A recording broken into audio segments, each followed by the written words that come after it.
चेतन आनंद, माफ कीजिए। हैरानी की बात तो ये कि तेजस्वी यादव जो खुद खेला होने की बात कह रहे थे कि कहीं ऐसा ना हो कि खेला उनके साथ हो जाए, क्योंकि जो उनकी पार्टी के विधायक थे वो नीतीश कुमार से मुलाकात कर रही है। तो ऐसे में वैसे तो नीतीश कुमार के पास बहुमत है, संख्या बल के आधार पर सब कुछ ठीक है उनके साथ, लेकिन अगर आरजेडी के विधायक टूटते हैं या मुलाकात करते हैं उनसे या विधानसभा में सपोर्ट करते नीतीश कुमार का, तो ये खेला तेजस्वी यादव के साथ माना जाएगा। ऐसे में जो तस्वीर होगी वो कुछ देर के बाद निकल के सामने आएगी। हालांकि राज्यपाल का अभिभाषण चल रहा है और आमतौर पर राज्यपाल के अभिभाषण में सरकार की कामकाज की झलक होती है, ब्यौरा होता है, डिटेल रिपोर्ट होती है। तो ऐसे में ये जो राज्यपाल का अभिभाषण चल रहा है वो भी अपने आप में बहुत अहम हो जाता है, क्योंकि अब तक बिहार में सरकार थी पिछले 1.5 सालों में तेजस्वी यादव और नीतीश कुमार की।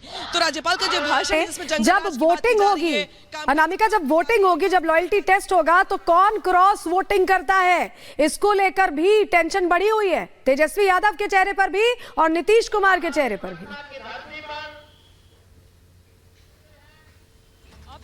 रात भर नींद तो दोनों को नहीं आई होगी, ये तो बिल्कुल तय है, क्योंकि जिस दिन नीतीश कुमार ने शपथ ली थी वो तो शपथ ले लिया था उन्होंने, क्योंकि उनको पता था कि हमारे पास आंकड़े दुरुस्त हैं। लेकिन ये एक माध्यम होता है फ्लोर टेस्ट, जहां पे मुख्यमंत्री ये साबित करता है कि उसके पास बहुमत है और ये ट्रांसपेरेंट व्यवस्था होती है।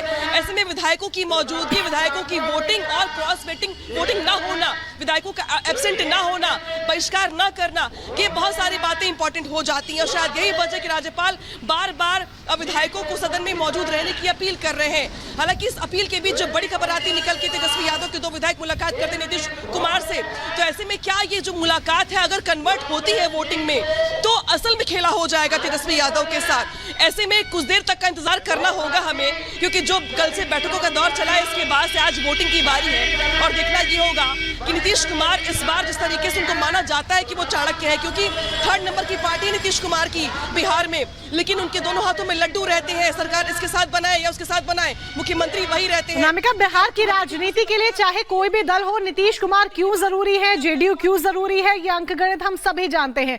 लेकिन जिस तरीके से अभी जो मौजूदा स्थिति नजर आ रही है, जो विधायक पहुंचेंगे नहीं, यानी कि वो एब्सेंट, उनका वोट काउंट नहीं होगा, और दूसरी तरफ कुछ विधायक जो अभी पहुंच नहीं रहे हैं, जिस तरीके से अभी 2 विधायकों को लेकर भी जानकारी मिली, ऐसे में जो अंकगणित का जो पूरा सिनेरियो देखने को मिल रहा है वो काफी कुछ बदल सकता है जब वोटिंग की बारी आएगी।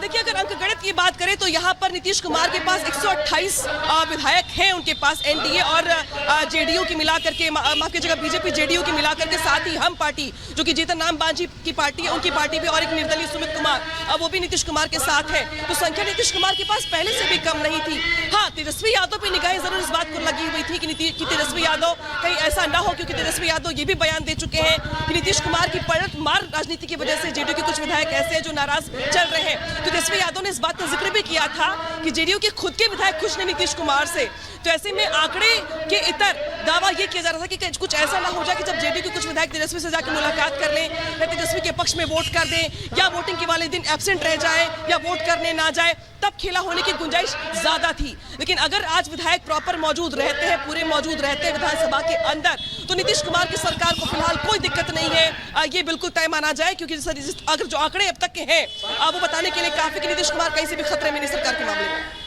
बिल्कुल अनामिका, और इसी के साथ स्पीकर का पेच भी नहीं फंसेगा, क्योंकि स्पीकर के खिलाफ अगर अविश्वास प्रस्ताव सदन के भीतर लेकर आया जाता है तो फिर जाहिर तौर पर वोटिंग में भी नीतीश को बहुमत का आंकड़ा साबित करना होगा, उसके बाद ही स्पीकर को हटाया जा सकता है।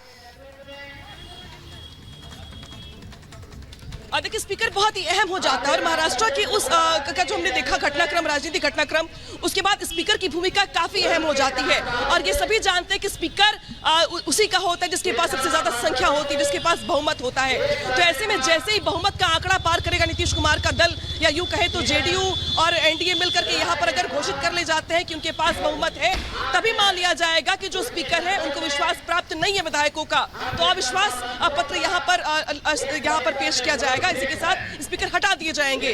तो बस आज नीतीश कुमार को सिर्फ और सिर्फ अपना आंकड़ा पेश करना है, बहुमत का दावा पेश कर रहे हैं यहाँ पर। इसके बाद स्पीकर अपने आप हट जाएंगे, अविश्वास प्रस्ताव उनके खिलाफ आ जाएगा। इसके बाद जो अगले स्पीकर तय होंगे उन स्पीकर स्पीकर को नीतीश कुमार को तय करना होगा कि भाई हमारे अगले स्पीकर जो होंगे बीजेपी जेडीयू की तरफ से घोषित किए हुए वो फला स्पीकर होंगे। बिल्कुल अनामिका, आप नजर बनाए रखिए, एक एक डेवलपमेंट पर आप हमें अपडेट देते रहिएगा। फिलहाल बहुत शुक्रिया जुड़ने के लिए और जानकारियां देने के लिए। तो बिहार की इस खबर पर लगातार नजर बनी हुई है, लेकिन अब रुक कर लेते हैं 5 मिनट में 25 अहम खबरों का।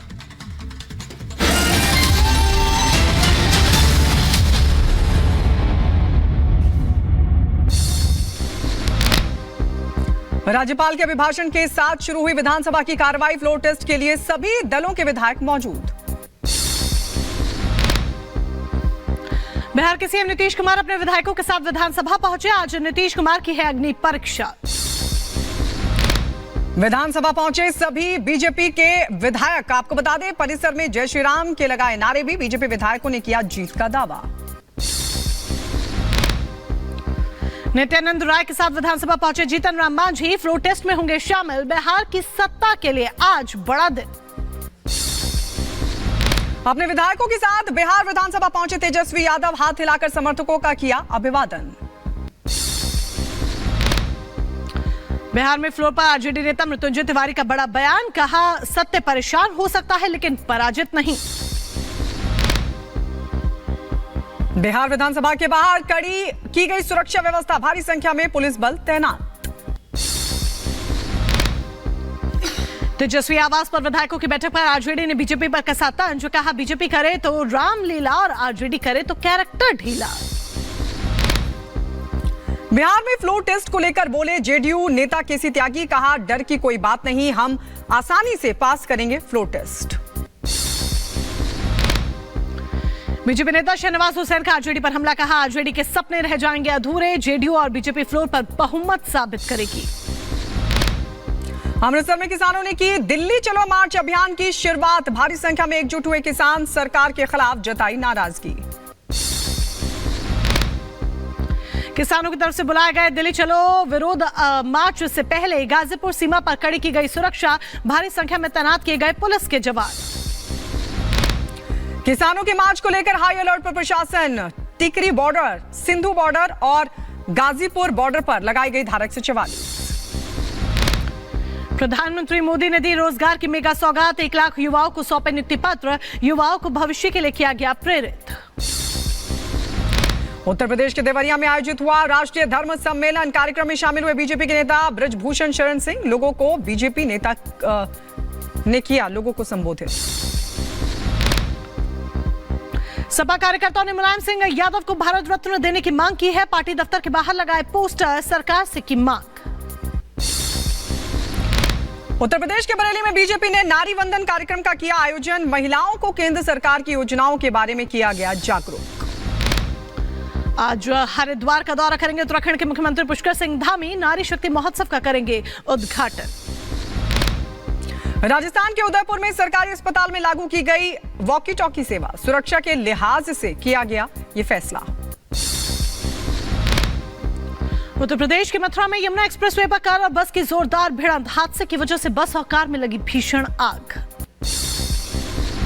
यमुना एक्सप्रेसवे पर भीषण सड़क हादसे की वजह से मचा हड़कंप। कार और बस की टक्कर में 5 लोगों की मौत की खबर। अस्पताल में कराया गया भर्ती। उत्तर प्रदेश के रायबरेली में शॉर्ट सर्किट की वजह से मेडिकल स्टोर में लगी आग। मौके पर पहुंची फायर ब्रिगेड की टीम। कई घंटों की कड़ी मशक्कत के बाद पाया गया काबू। अमेरिका के टेक्सास में शूट आउट से दहशत। सुरक्षा बलों ने हमलावर को मार गिराया। अमेरिका के चर्च में गोलीबारी के बाद अफरा तफरी मची। शूट आउट में बच्चा समेत 2 लोग जख्मी हो गए। हमास से जारी युद्ध पर इजराइल के पीएम बेंजामिन नेतन्याहू का बयान आया सामने। कहा, आतंकियों के खिलाफ सख्त एक्शन की जरूरत।